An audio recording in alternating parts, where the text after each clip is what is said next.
Welcome to the Redshirts Fantasy Football Podcast with your hosts, Matthew Betts and Matt Okada.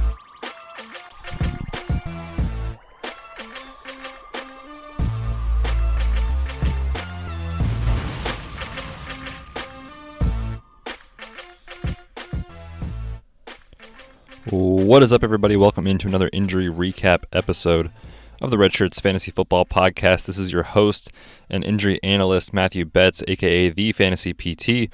On Twitter, we are talking about Week 12 injuries, doing the recap here for the week.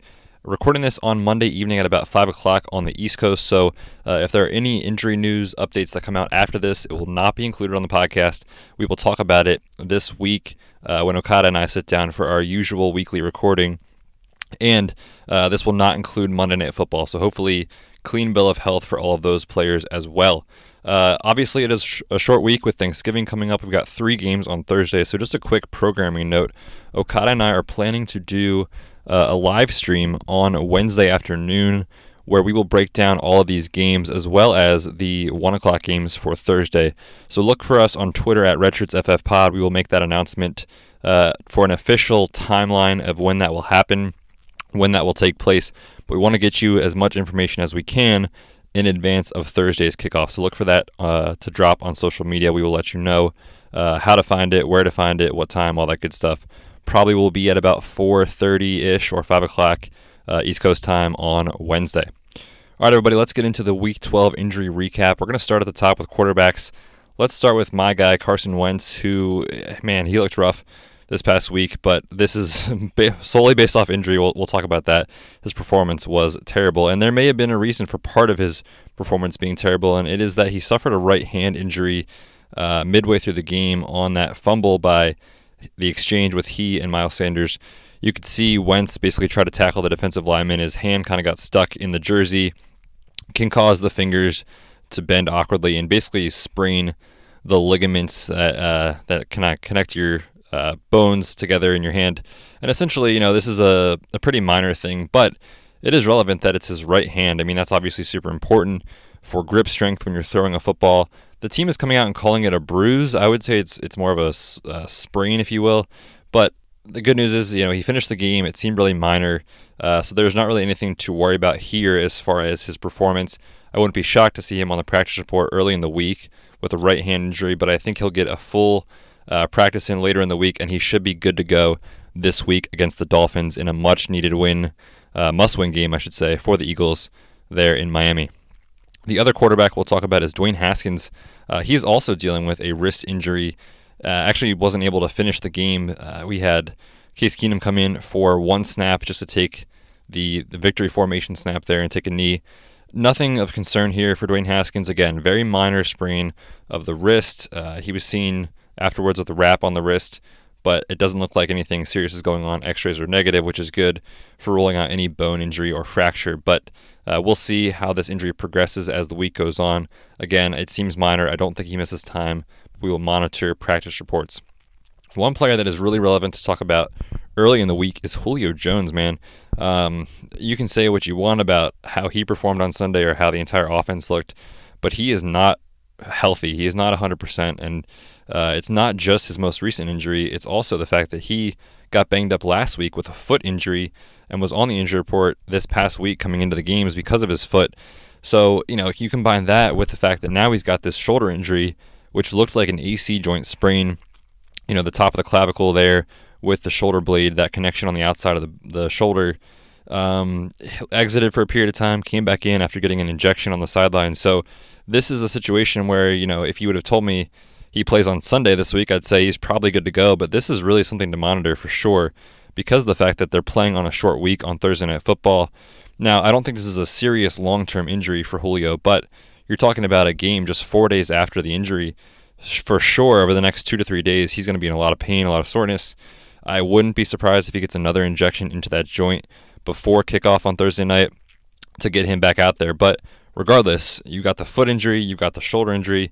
Julio is not himself right now, and you can see his struggles on the field. It could be a result of that. So let's see what happens here. Okada and I will talk about it on Wednesday when we preview that game. But it's worth noting, these teams that play on Thursday, They are not actually practicing, but they release a practice report as if they were to hold practice. They listed Julio as a DNP, did not practice. We will see what happens as the week goes on. DJ Moore, man, what a game on Sunday against the Saints. It looked really, really solid, but it was a scary situation. It looked like he could have hyperextended his left elbow, exited for a few plays, and came right back in. More of a sprain of the joint, I'll say, rather than actual, true injury, quote unquote. He did come back in to finish the game, so by all accounts, this is good news for Moore. He should be okay. Again, just putting this on everyone's radar because he will probably show up on the injury report for his left elbow, but he is not in danger of missing any time. One player who could miss time, though, is Hunter Renfrow, who has come onto the scene here in his rookie season and has looked pretty good. Unfortunately, he is dealing with a rib injury and now a punctured lung after their loss on Sunday to the Jets. So it looks like he is really, really iffy for at least 1 week. And typically when you talk about a punctured lung situation, you're looking at least 2 weeks absence here. So I would say for week 13 here moving forward, Hunter Renfrow probably out, potentially could return in week 14, but if not, probably back by week 15.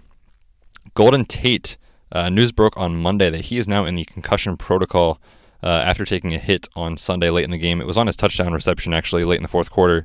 So he is now in the protocol. We know how this goes. It's a non-linear process. We have to see what happens here as the days go by. We'll need to kind of wait and see, what does he do in practice? What does the next day look like for him? Because, as we've said all along, it's not just because he got out there on Monday that he gets back out there and he plays on the next week. We need to see what happens each single day that goes by because of the fact that, with concussion, it's non-linear. You get these guys back out there, you accelerate their heart rate, you get them up and doing more activity, and you just see how they respond. And so we'll monitor practice reports, look for an update on Wednesday from myself and Okada when we sit down for that live stream. Next wide receiver here, not on anyone's radar for fantasy relevance, but Robert Foster pulled up lame on Sunday with a right hamstring strain, accelerated on the sideline, and immediately grabbed for his hamstring. So they play on Thursday against the Cowboys on Thanksgiving. He definitely will not be playing in that game. Could be looking at a multi-week absence here. Again, he's not really on anyone's fantasy radar, but it could open up some more targets for the likes of John Brown, for the likes of Cole Beasley, etc. So no Robert Foster for Week 13. Last player here on my list, and then we will get into some listener questions, is Eric Ebron, who, he played last Thursday, and he entered the game with ankle injuries, and he's been dealing with those for several weeks now. He came out on Twitter today and posted a statement saying, the pain has just gotten too much. He can't deal with it. He thought he could put off surgery till the end of the season, but it doesn't look like that is the case. So Eric Ebron is going to undergo a scope on both of his ankles. Now, exactly what's going on here from an anatomy standpoint, I don't know specifically.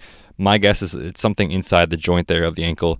So he will probably undergo an arthroscopic procedure on both sides there and begin rehab. As of now, seems to be relatively minor. The fact that he was going to try to play through it tells us, it's not really like a situation where you're looking at an ACL tear and you're wondering if he'll be ready for the start of next season. That is not a concern. He will definitely be ready for 2020.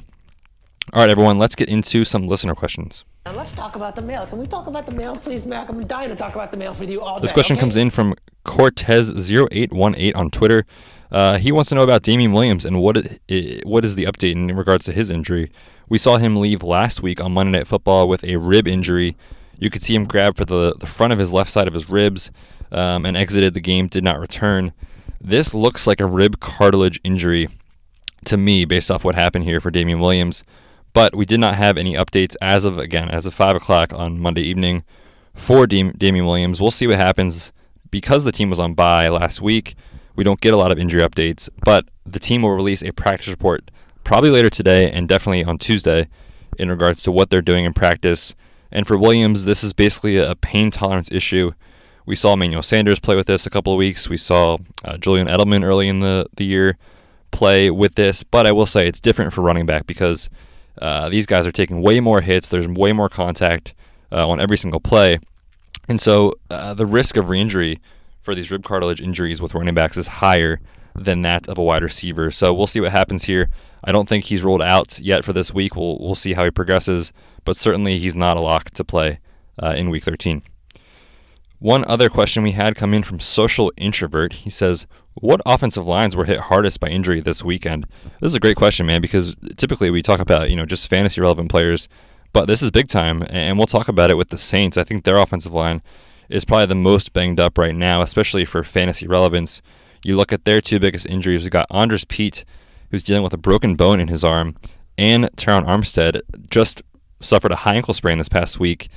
Both these players are not going to play on Thursday. They play on Thursday night against the Falcons. And what that means for us, for fantasies, we have to look at the left side of the line. This is the left starting tackle and left guard. Both the guys protecting Drew Brees' blindside are out for this game. So that could be a situation where maybe we see Alvin Kamara, Latavius Murray run the ball more to the right side of the line. We'll see what happens. But yeah, definitely a downgrade for the offense. These guys are awesome, especially Teron Armstead, man. He's killing it. He's crushing it. He's a top-tier lineman in this league. So we will see how the offense does on a short week with two backup starting linemen on the left side of the line. Something to watch on Thursday Night Football. All right, everybody, just want to get into a couple quick updates, and then we'll close out the show. We have got to talk about David Njoku. He's likely going to return this week, coming back from injured reserve. Remember, he had a wrist injury, which required surgery earlier this season. He is probably going to return, and honestly, for me, there's some times where I say guys need to take a few weeks, get acclimated, get back into the offense, get back into game shape, what have you.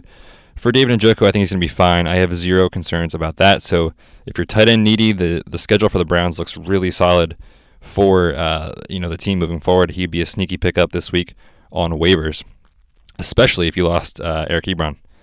Last update then, Tyreek Hill. We will talk about him. Minor hamstring strain from 2 weeks ago, but the optimal return to play timeline for a hamstring strain, even if it's mild, is like 2 to 3 weeks. So it's not like he's guaranteed to be back. He's not guaranteed to be himself at 100%. So something to monitor. I do think he plays this week, but let's look at the practice reports. We'll see what happens here as the week goes on. By all accounts, he was pushing to come back in during that game on Monday Night Football in Week 11, and it was smart of the training staff to hold him out because obviously they didn't need him. They still got the win, and that would have put him at a significant increase for a re-injury in the future. So good news for Hill there. We will see how he progresses this week in practice. All right, everybody, that does it for the show. As a reminder, we will be back on Wednesday for the live stream. Look for the announcement on Twitter. And reminder, go ahead and find us on Twitter at RedshirtsFFPod. I am at TheFantasyPT. Okada is at Matt Okada. And be sure to check us out online, RedshirtsFantasyFootball.com. All right, everyone, until next time, we are the Redshirts. Thanks for tuning in to this episode of the Redshirts Fantasy Football Podcast. Hit us up on Twitter at RedshirtsFFPod and check out our website, RedshirtsFantasyFootball.com.